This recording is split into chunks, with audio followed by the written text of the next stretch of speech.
Hi, I'm Rex Largen, Managing Editor of American Football Monthly, and we're sitting in athletic facilities of St Thomas Aquinas High School in Fort Lauderdale, Florida. Under the direction of now Athletic Director George Smith, St Thomas Aquinas over the last decade or two has become a national prep powerhouse, regularly playing intersectional games on television. Smith led St Thomas to 6 state championships, and he won a total of over 360 games.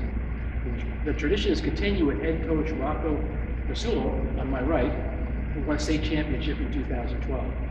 Many players have gone on to have outstanding college and NFL careers, including Hall of Fame receiver Michael Irvin. But a major part of St. Thomas' success is the year-round strength and conditioning program led by Coach Rob Biasotti, on my left. Coach Biasotti is with me today with Coach Casulo to talk about the philosophy of a strength and conditioning program, what the primary focus is, and illustrations of some strange and unorthodox methods of achieving the team's goal. Rob, what's your philosophy of the strength and conditioning program? You know, essentially, Rex, we're on a quest, okay? And I draw a lot from different sources.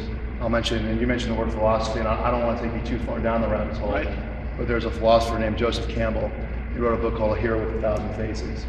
And in this book, he analyzed mythology stories from every culture around the world, and every story of the hero has the same components. And it's a quest story, it's an ordeal, it's a trial, there's goals.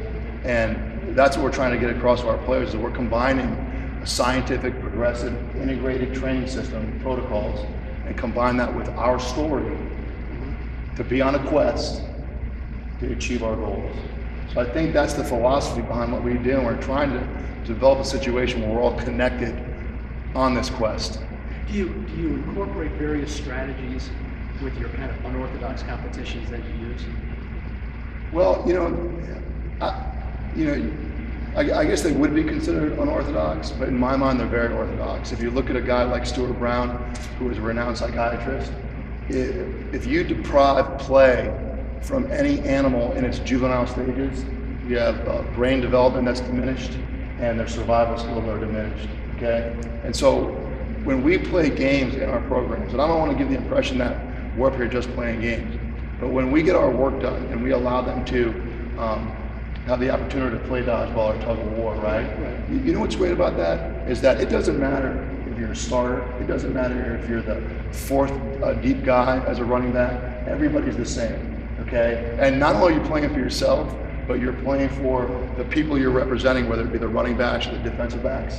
And our philosophy here is the winners enjoy the fruits of victory, and the winners suffer the consequences. And it might be if you have a defensive back playing tug of war against a wide receiver and that wide receiver wins, well then the entire defense is going to pay the price. And what that builds is that general camaraderie of offense or defense. And that's, so I hear the word unorthodox, and in my mind, I don't understand why other people aren't doing it, because it just generates this vibration that when they're done with the game, they come back, they forgot they were working, their mind is reset, and they're ready to get it done up here once again.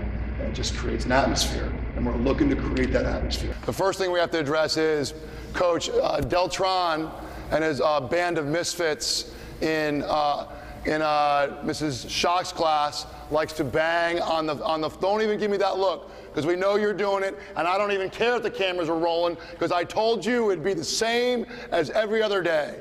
So all that means, Coach Dacko, is put me on the clock, as many up downs as I can do in a minute or 2 minutes, while Coach Andrew warms them up. So Coach Dacko is going to be giving me up downs, Coach Andrew is going to be warming you up, and then when you're done, you owe me however many up downs I get, all thanks to what? Deltron. So everyone clap it up for Deltron. Now let's talk about some of the orthodox or unorthodox kinds of competitions that you have. Right. How about the game we touched on called Buffalo Bill? That is one of the most, for whatever reason, that is one of the most popular games. And it's a way to, again, a lot of this is smoke and mirrors. A lot of this is that thing called flow. We want our players to be in a state of flow, where they're energized, where they're not thinking, they're just doing, where they're engaged, where they're having fun. So in a game like Buffalo Bill, right, the beauty of that is our guys are running, but they don't know they're running because they're running away from something. They're running away from taggers. So what you do is you take your entire football team, all 7 of them, you put them on the goal line. You can do it one of two ways. You can have your 4 fastest guys. Those guys take their shirts off, right? I blow the whistle or say go. Those 70 guys have to get from one goal line to the next. If they are tagged, they become a tree. Their feet have to stay together, and they're not allowed to move. And then they can be taggers in space, right? And what happens is this: as the game keeps on progressing, right?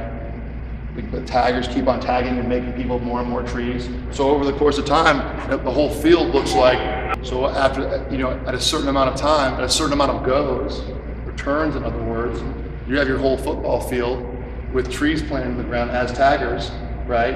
And we always reward the winner, or we always reward the taggers if they manage to tag everybody.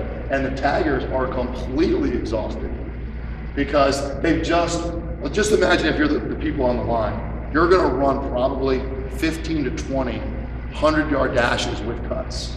Imagine if you're a tagger.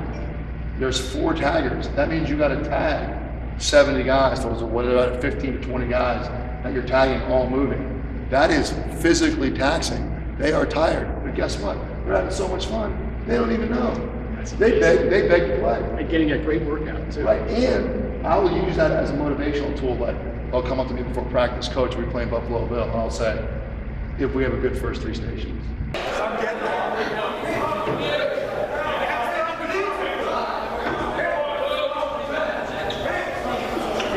I bring them out, inspire me.